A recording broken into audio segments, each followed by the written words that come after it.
80문. 주의 만찬과 로마 교회의 미사는 어떻게 다릅니까? 주의 만찬은 첫째, 예수 그리스도께서 친히 십자가 위에서 단번에 이루신 유일한 제사에 의해 우리의 모든 죄가 완전히 사해졌음을 확증합니다.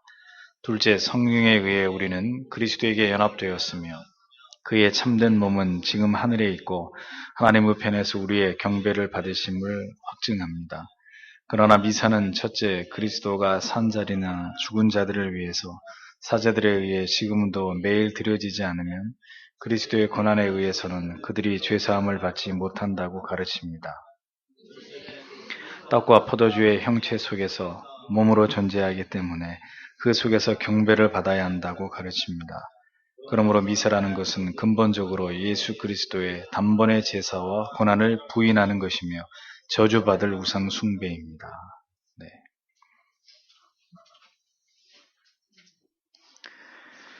로마 교회는 성찬을 미사라고 합니다. 미사, M-I-S-S-A. 이게 원래 라틴어에서 온 말인데요. 끝났다, 이런 의미입니다. 고대 교회에서는 예배가 끝나면 어린아이나 혹은 유리문답반에 있는 사람들은 예배당 밖으로 내보내고 그리고 이어서 성찬을 시행했습니다. 지금도 화란의 전통적인 개혁교회들은 성찬을 행할 때 예배와 성찬을 분리해서 행합니다.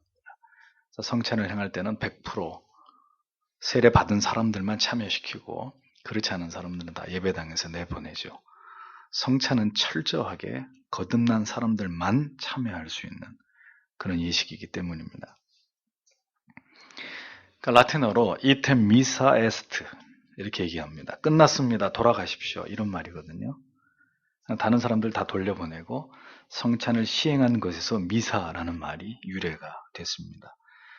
그렇기 때문에 미사라는 이 단어 자체에는 뭐 그렇게 큰 의미가 담겨져 있는 것은 아닙니다. 다만 미사라는 이름으로 진행해온 의식에는 다분한 문제들이 내포되어 있는 것을 우리가 확인할 수 있죠. 신부가 떡과 포도주를 높이 들고 이렇게 축성을 하면 그것이 곧 예수의 몸과 피로 바뀐다고 지난주에 가톨릭의 이런 미사를 비판을 했습니다. 또 몸으로 바뀐 떡을 앞뒤로 이렇게 넣어서 이렇게 흔들어요. 이게 하나님께 드리는 어떤 행위라고 그렇게 보는 거죠. 그렇게 신부가 예수님의 몸과 피를 하나님께 드려야 거기에 참여하는 사람들이 사죄함을 받는다. 그것이 가톨릭의 주장입니다. 그러므로 로마 가톨릭의 미사는 자, 한번 이제 이만큼 미사에 대해서 한 몇 줄을, 성찬에 대해서 몇 줄을 공부하셨으니까 한번 물어볼게요. 로마 가톨릭의 미사의 가장 큰 잘못된 게 뭐죠? 가장 큰 이단성이 뭡니까? 속으로 중얼거리시면 제 의견이 절대로 안 됩니다. 누가 한번 얘기해 보세요. 로마 가톨릭의 미사는 뭐예요? 뭐가 가장 잘못됐어요?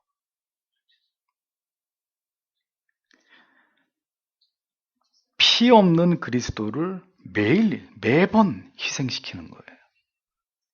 네.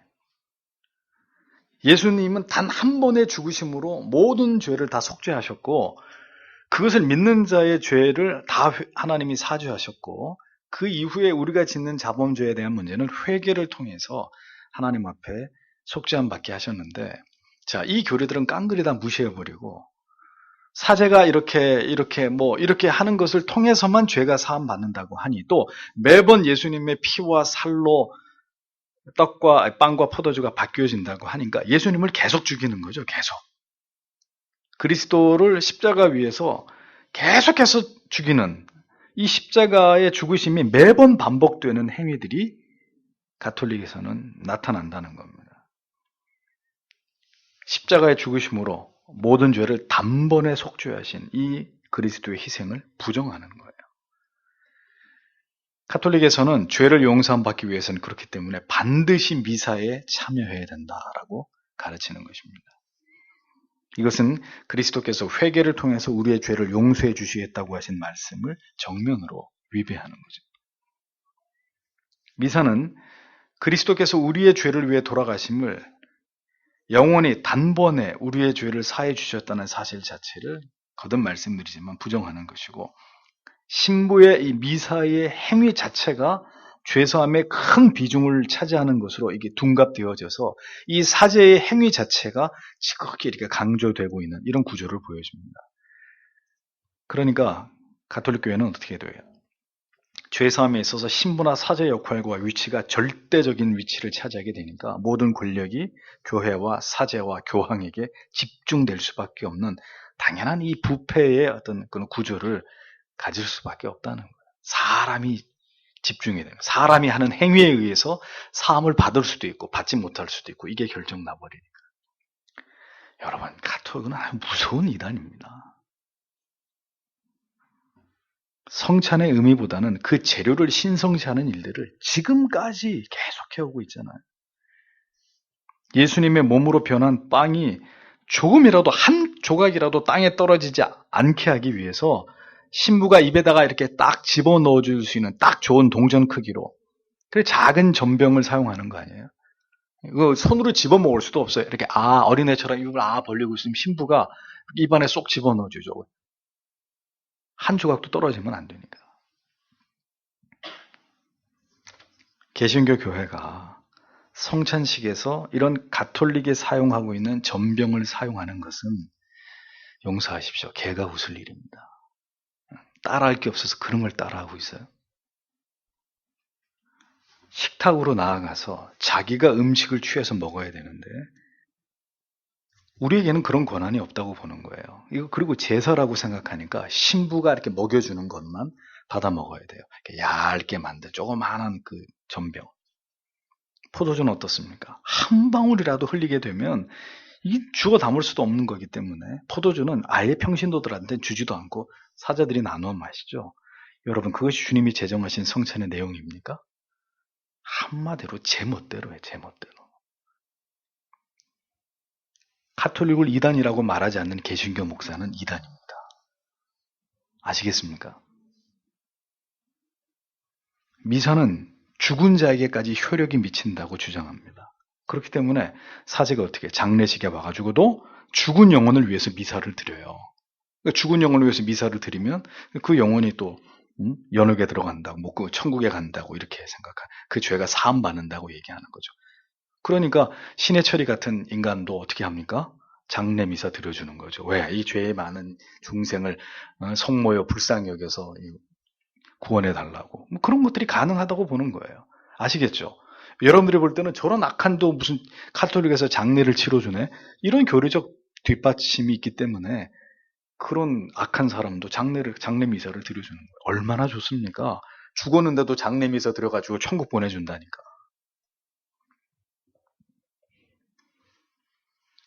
빵이 그리스도의 몸으로 변하고 포도주가 그리스도의 피로 변하듯이 더 어처구니 없는 것은 이 물도 사제에 의해서 이 물을 그 사제가 이것을 축성하면은 뭘로 변하죠? 성수가 됩니다. 성수.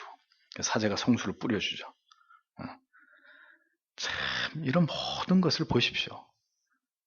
카톨릭의 미사를 우리는 우상숭배라고 명확히 규정할 수밖에 없는 거예요. 온갖 신비적인 이런 요소들을 가지고 그리스도의 몸과 피를 우상적으로 섬기죠. 이 신비한 환상주의의 오류에 다 이 고상해 보이는 이 카톨릭의 이런 어떤 의식에 다 사람들이 넘어가는 것입니다. 가톨릭은 이러한 신비적 요소를 많이 사용하고 이러한 체험을 사모하도록 유도합니다. 개탄스러운 것은 오늘날 교리에 대해서 무지한 복음주의 교회들이 점점 가톨릭의 미사를 흉내내면서 성찬을 진행하고 있다는 점입니다. 미사는 절대로 성찬이 아니고 성찬을 대신할 수도 없습니다. 미사는 주께서 말씀하신 성찬의 근본적 의미를 완전히 왜곡시켜버린 것입니다. 주님은 단 한 번의 속죄로 죄를 사하기에 충분하다고 말씀하셨는데 이게 부족하다 이렇게 보는 거예요.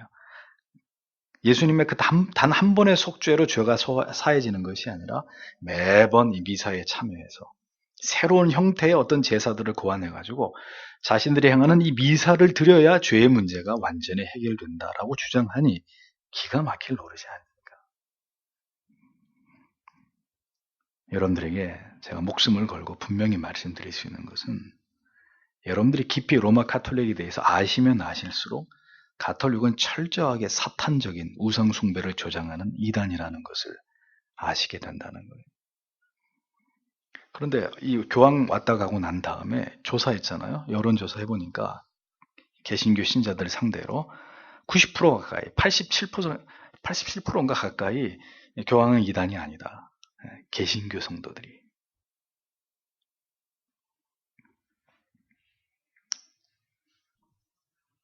성경의 모든 진리와 교리를 왜곡시키고 변제시켜 놓은 것이 바로 가톨릭이다라는 것을 우리는 분명히 깨달아야 합니다.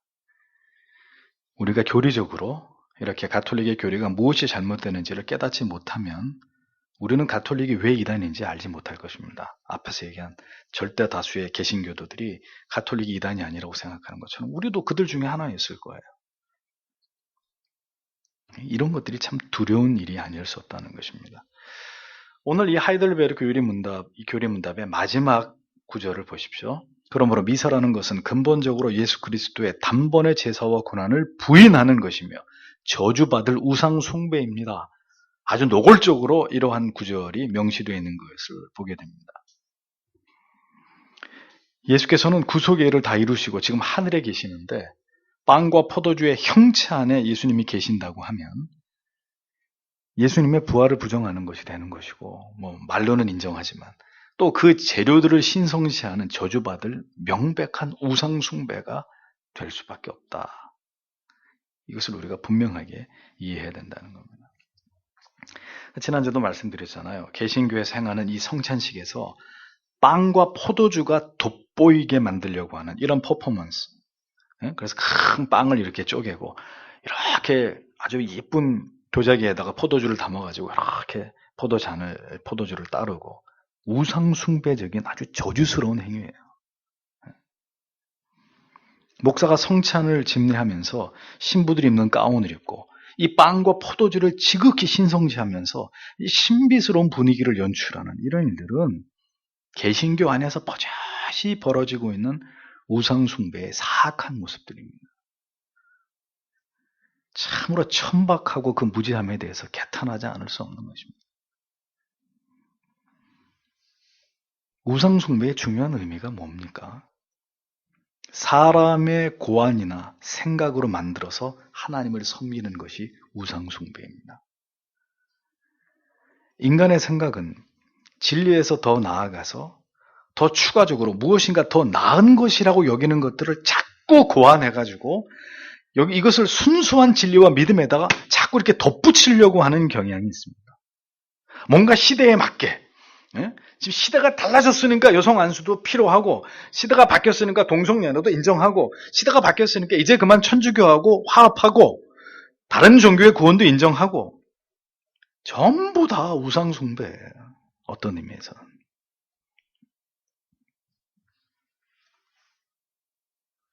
우리는 반드시 이러한 부분들을 도려내야 됩니다. 도려내야 돼요. 성찬을 더럽히고 하나님께 드리는 예배를, 찬송을 더럽히는 이런 모든 종류의 우상숭배. 아시겠죠? 왜 우상숭배라고 얘기했는지.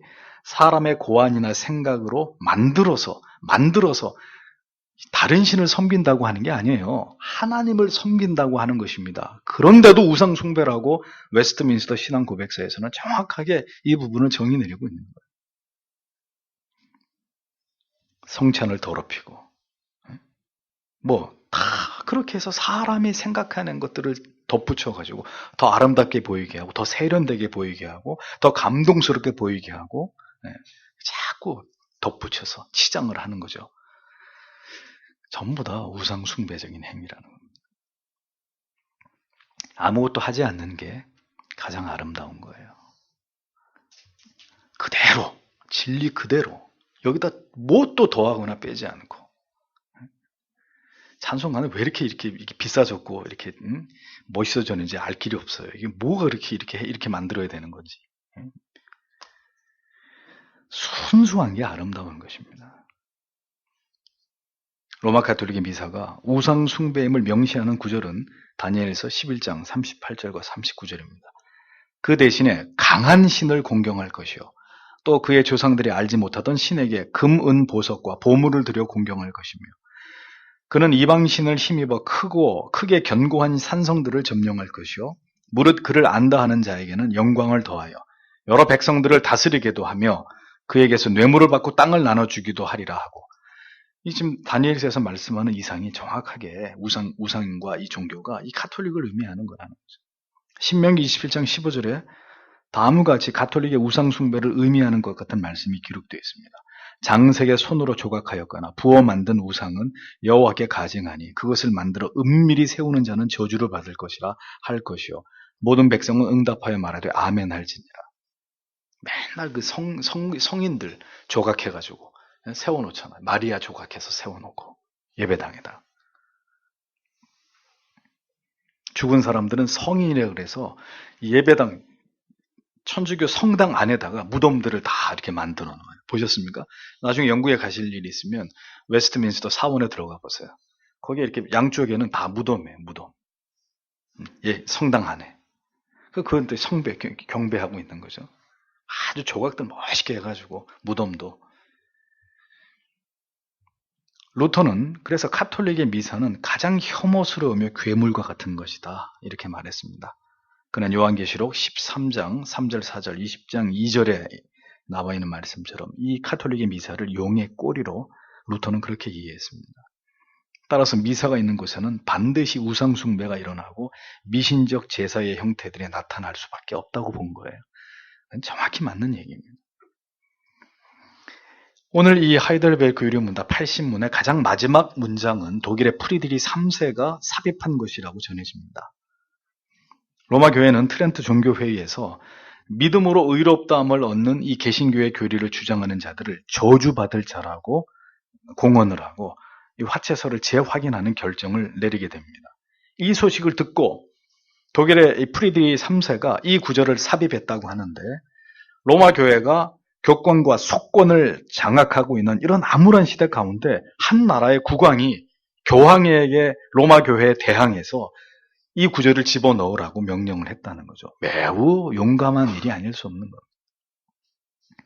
교황하고 맞짱을 뜨다가는 왕의 목도 날아갈 수 있는 판인데 독일의 프리드리 3세가 이 구절을 집어넣는 말도 안 되는 주장을 하고 있다. 로마 교회가. 이러한 용기는 성경에 대한 올바른 지식과 성경에 대한 진리에 대한 사무치는 사랑에서 비롯되는 것입니다. 누가 감히 하나님의 말씀을 훼손하려고 할 때 절대로 그것을 용납하지 않으려고 하는 의로운 분노.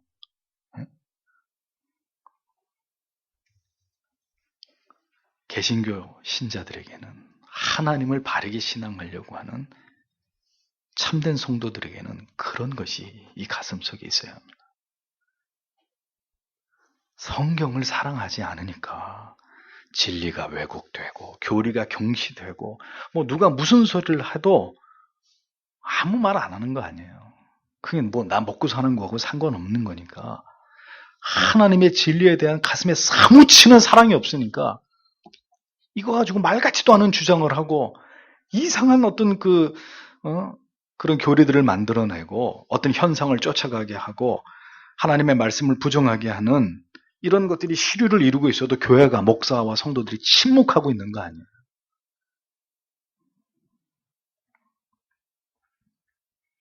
아침에도 얘기했습니다. 진리의 길을 걷는 것은 개혁가가 되는 것입니다. 소리를 지르는 것입니다.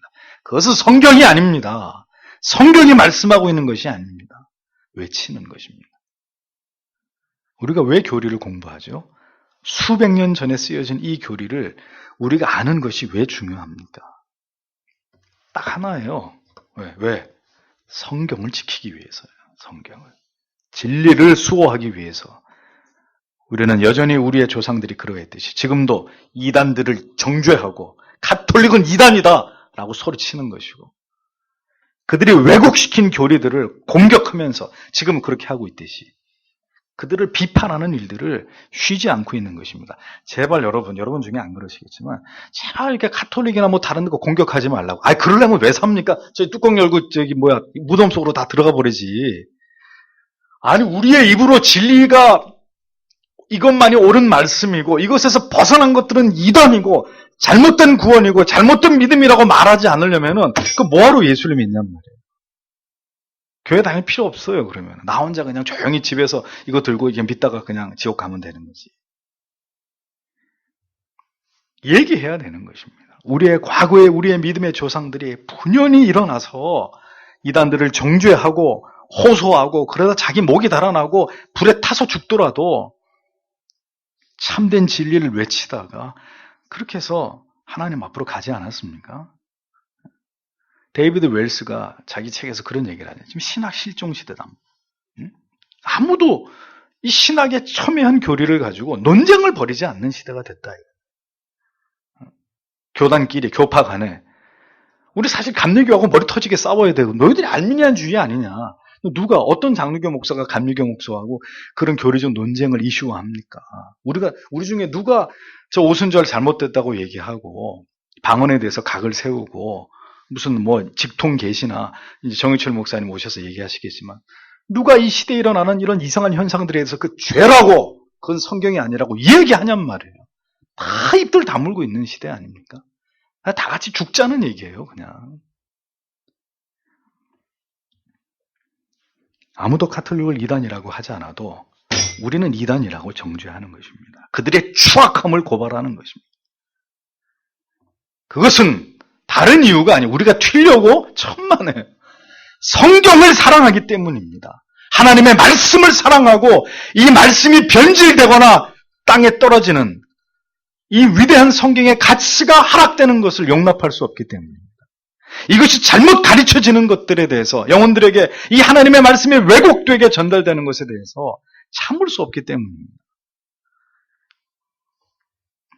여러분 속에 그런 분노가 있어야 되는 거예요. 우리가 왜 찬송을, 기존에 나오는 찬송을 안 부르고 시편을 부릅니까?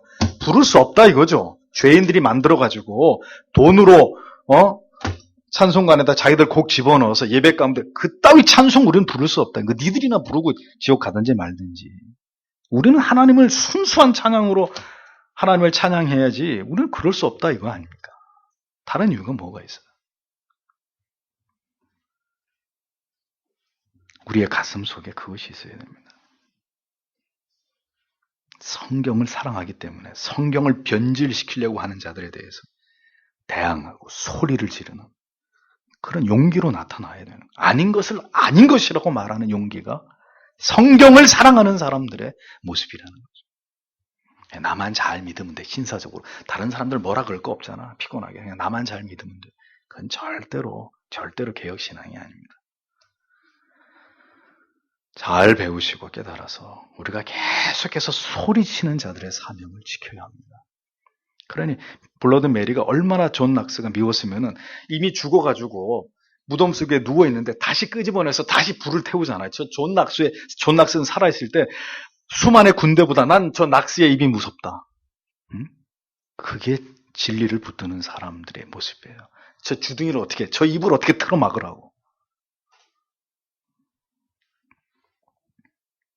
가톨릭에 맞서서 루터가 소리를 지르고 칼빈과 파렐과 낙스가 소리를 질러댔듯이 우리는 이 진리와 비진리가 혼재하는 시대 속에서 무엇이 성경에 말씀하는 진리인지를 호소하는 그런 사명을 힘있게 감당하는 자들이 되어야 합니다. 죄송한 얘기지만 지금은 얌전하게 조용히 그렇게 믿는 시대는 아닙니다. 이젠 그런 시대는 끝났어요. 다음 주에 이제 교회 오시면 저기 카메라가 달려 있을 거예요. 동영상으로 녹화해가지고. 그래서 이렇게 되면 제가 더 빨리 좀 어떻게 잘못되지 않을까 싶은데, 설교가 다 바깥으로 공개가 되니까. 한번 붙어보는 거죠. 그 설교 가지고, 누가 시비 걸면 한번 붙어보는 거죠, 이제. 누구도 성경의 권위 위에 있을 수 없습니다. 어떤 세력도 성경이 말씀하는 바를 왜곡시키거나 변질시킬 수 없습니다.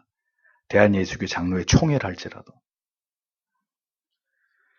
이러한 시도를 끊이지 않으면서 교회와 성도를 미혹하는 자들은 반드시 진리의 이름으로 그 정체가 발가벗겨져야 돼요. 비판되어져요. 이 사람은 진리를 따르는 목사가 아니다. 다행히도 하나님께서 다 들춰내버려요. 그렇게 한국교회에서 마치 자기가 지도자냥 했던 사람들, 그렇게 해서 온갖 조주스러운 일들이 앞장섰던 사람들의 그 모든 추악함이 다 드러나고 있어요. 비판받아야 돼요. 이것을 통해서 바른 진리는 끝까지 지켜지는 그런 일들은 주님 오시는 날까지 계속돼야 됩니다. 그렇게 가톨릭의 교리로부터 이 바른 진리를 지켜내려고 하나님의 사람들이 그 많은 교리서들을 만들어 놓은 것입니다. 신조들을 만들어 놓은 거예요. 그들과 철저하게 우리를 이렇게 분리시켜가지고 우리는 이 성경대로 이 진리의 가르침을 쫓아서 너희들과 차별된 믿음으로 우리는 하나님을 신앙할 것이다. 그 열심이 이러한 교리들을 탄생시킨 것입니다. 그러한 열심이 왜 가톨릭의 미사가 사탄적인 것인지, 사탄적인 우상 숭배에 불과한 것인지를 폭로하는 것입니다. 오늘은 우리가 그것을 믿으면서, 그것을 배우면서, 아하, 이러이러해서 가톨릭의 미사는 절대로 성찬이 될 수 없고 오히려 성찬을 더럽히는 우상 숭배일 뿐이구나 라는 지식을 얻게 되는 것이죠. 이런 일들이 개혁주의 신학과 개혁교회의 시대적 사명이라는 것을 기억하십시오. 우리는 소리를 질러야 됩니다. 네. 우리가 소리 지르지 않으면 이 참된 성경의 가치는 점점 더 이 시대 가운데 파묻힐 것이기 때문에 우리가 입을 다물면 하나님께서 돌을 들어서라도 소리 지르게 할 것입니다.